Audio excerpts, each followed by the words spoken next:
mes chers compatriotes, awa toza na kati ya ville d'Uvira, aussi de la province de Sud Kivu. Oyo eza deuxième ville ya mboka na ya province oyo ya Sud Kivu. Ndenge bozomona balabala uza RN5, route nationale numéro 5. Balabala bozomona bandeko ezalaka balabala moko ezalaka très occupé, donc ezalaka busy ndenge banglais balobaka.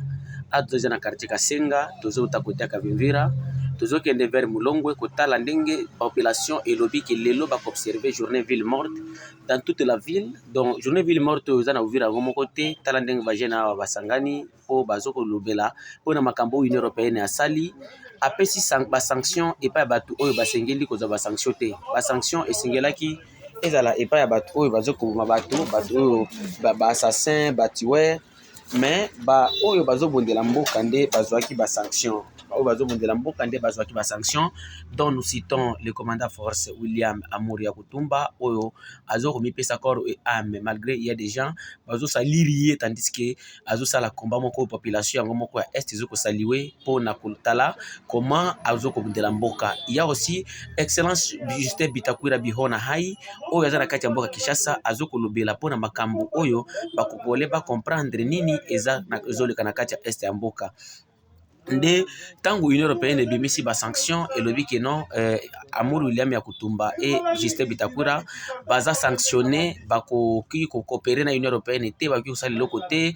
Alors nde yango population Uvira elobi lelo to observer journée ville morte botala ndenge balabala ezali eza nango polele balabala oyo nde balabala ya ville ya Uvira oyo nyoso awebi Uvira déjà komona awa za na quartier Kasenga tozokende vers Mulongwe po tola kisabino nini ezoleka tokokoma tina port ya Kalundu po bato boyeba bomona situation nini eza na kati ya centre ville. Alors bato bazoma bato kotoyo ezali makanika oyo azarwande eza baza ba patron ba oyo ba boss ou ba patron na yo bazo pesa mbongo za Monsieur Azaras Ruberwa Bizimana Karaha ya le général Pacifique Masunzu aza commandant zone ya na Lubumbashi kuna ya Monsieur nani oyo Mozi Nyarugabo nde bato bazo kuboma bato bazo ku massacrer population ko violer ba mama na kati ya o et moyen plateau du territoire de Fizi Uvira et Mwenga.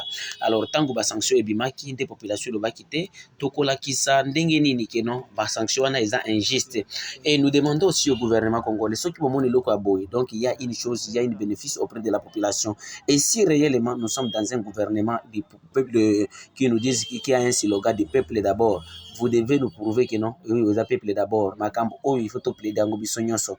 Tout la qui s'accommode internationale que Makambo va sali vraiment population est de la République est d'accord. Ah oui, là qui sait bien que non, l'Union européenne est injuste. L'Union européenne est injuste. Si l'Union européenne était juste, la population ne devrait pas observer une journée ville morte comme nous venons de le voir aujourd'hui. Vous voyez, la ville est vide. Vraiment, population va tout sur Vatika na banda na bango. Même au moté kindunda à lobby qui est le luna kufanzala. Lanzala mais na la kisa Union européenne que non bat oyo bango ba pesi ba sanction baza ba innocent, ce sont les défenseurs des droits de l'homme, ce sont les défenseurs de notre terre. Hein? Donc ba congolais nyonso toza na devoir il faut to sangana to kanga maliboke moko to bundela mboka na biso awa deja toza na kati ya Mulongwe awa to koti na Mulongwe toza na niveau ya pont tozolinga to kota deja na avenue Mulongwe po to konde na poto que n'a venu Calais, va venir du 24 juin, donc ndo tozo kende boye. Population lobby que non, Union européenne esengeli bandosala evento pesa ba sanction oyo eza juste. Bato oyo bazoko ba congolais bazoko tambola Europe mobimba sans inquiétude et puis baza financé par l'Union européenne. L'Union européenne a aussi cofinancé ba terroristes à M23 à 20 millions d'euros na balekisi bango e papa to na bango Kagame.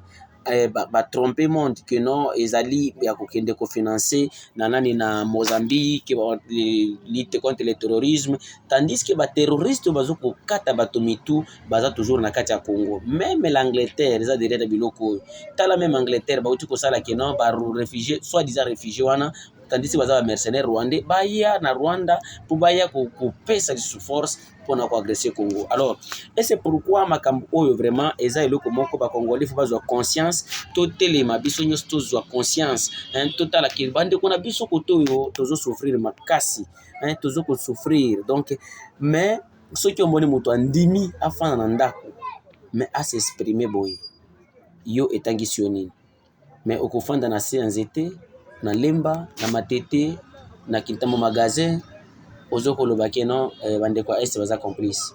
Ils ne sont pas complices. Oyo lakisi ke non les maïmaï ils font leur travail comme il faut, mais Union européenne comme eza aux côtés ya baagresseur ya RDC depuis 1996 dont la France nde eza en tête nde yango bauti kopesa ba sanction oyo eza injuste. Bon, nous soutenons tous Justin Bitakwira, nous soutenons tous Amourou Liam Yakutumba, nous soutenons tout le groupe de patriotes Maïmaï oyo bazo vondela mboka, nous soutenons aussi le gouvernement congolais na liki oyo bazo kosala pour na ko dénoncer makambo oyo bazo kosala, mais nous appelons le gouvernement congolais à coagir, donc qu'on se comporter comme un gouvernement, hein? Alors comment on peut se comporter comme un gouvernement? C'est dès que nous faisons face à l'ennemi, nous devons engager une guerre. Nous avions vu plus de 10 000 jeunes qui se sont enrôlés au sein des FRDC. Et là, on a la Kisibiso qui est non, Awa Tundimi qui est non, il faut tout le monde Rwanda.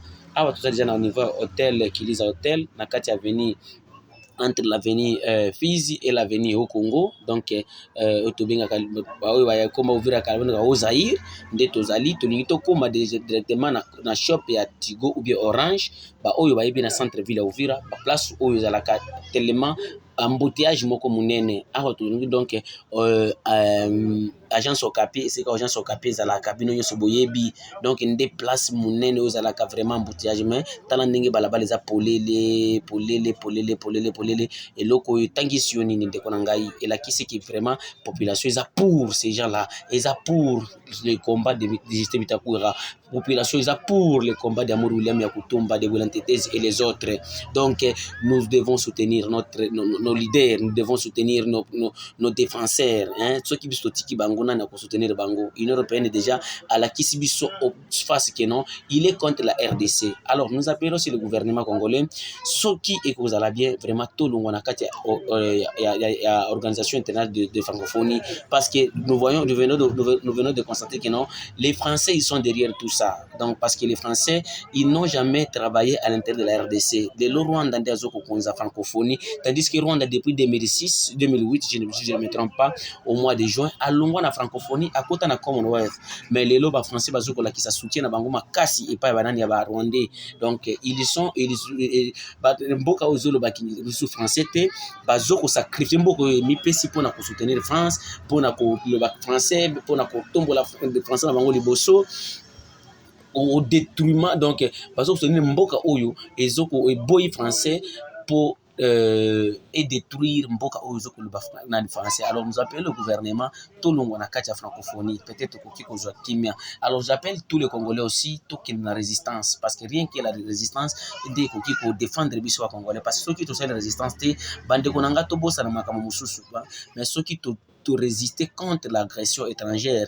Toyebi qui est la complicité internationale. Nous remercions nos joueurs, nos athlètes et autres. Au bazo la qui ça va signer ya kuluba keno. Comité international e fandi monoko e kangi monoko me ba Congolais bazo kufa. Mais tokosuke la wana te tokosuke la dénonciation te, mais il faut tout ça la paix action population to qui de résistance. Rien que la résistance, parce que eux tozoko vivre la complicité internationale. Avec cette complicité internationale, ceux qui te telembiso mon côté bande kotoko qui ne pas après tokokufa mingi tokolela tokoloba nini, donc telo toko se retrouver que nous sommes délaissés dans la rue. Donc ça chauffe ici à Uvira, Fizi et Mwenga. La population les yoko senga que non gouvernement s'impliquer dans makambo ya sanction, et puis gouvernement tala comment ko soutenir bana mboka pour na ko résister et makambo wana ko bana banyamurengi baza bande ko na biso bolongo na makambo wana za ba distraction. Nous n'avons pas une tribu qu'on appelle Tutsi congolais ici, et si nous avons une tribu on appelle Tutsi congolais, ils parlent quelle langue? Nous n'avons que des Rwandais qui viennent détruire notre pays et ils nous ont infiltrés jusqu'à la moelle épinière. Ils sont dans notre armée, ils sont dans nos institutions, ils sont partout, nous demandons la rupture et nous devons savoir que si on ne résiste pas, nous n'allons pas s'en sortir dans cette crise. Mais si on veut de résister, même les Français, ils vont nous respecter, les Anglais vont nous respecter, les Américains vont nous respecter, les peuples se libèrent.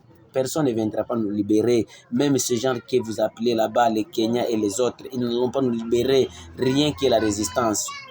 Donc bande konangai bisika nyoso bozali ba Congolais ba ozana poto bazana Amérique, France, Asie, bazana Amérique, bazana Europe, Asie, Océanie, dans d'autres pays africains.